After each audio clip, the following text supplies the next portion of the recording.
యేసు జననం. ఆ రోజుల్లో రోమా రాజైన అగస్టు కైసరు ప్రజలందరినీ కూడా లెక్కించమని ఆజ్ఞ ఇచ్చాడు.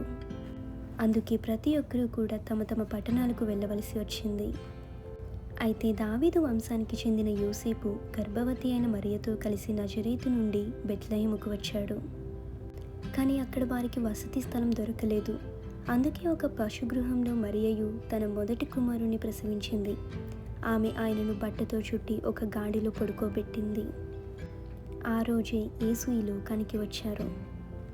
అదే రాత్రి బెత్లెహేము పరిసర ప్రాంతాల్లో గొర్రెల కాపరులు పొలాల్లో మెలకువగా తమ గొర్రెలను కాపాడుతున్నారు.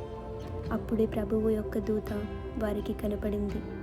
వారు చాలా భయపడ్డారు. కానీ దేవదూత ఇలా అన్నాడు, భయపడకుడి, ఈ దినమందు మీ కొరకు రక్షకుడు పుట్టెను అని.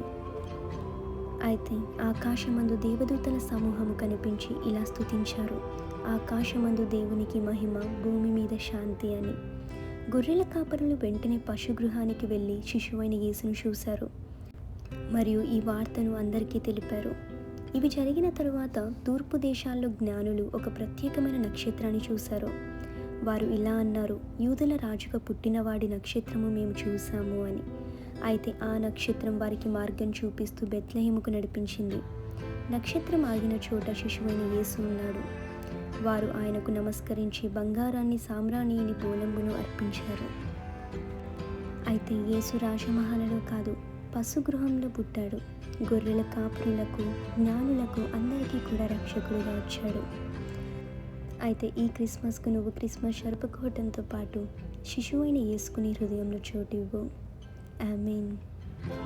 మీ అందరికీ కూడా క్రిస్మస్ శుభాకాంక్షలు. Wishing you a merry Christmas.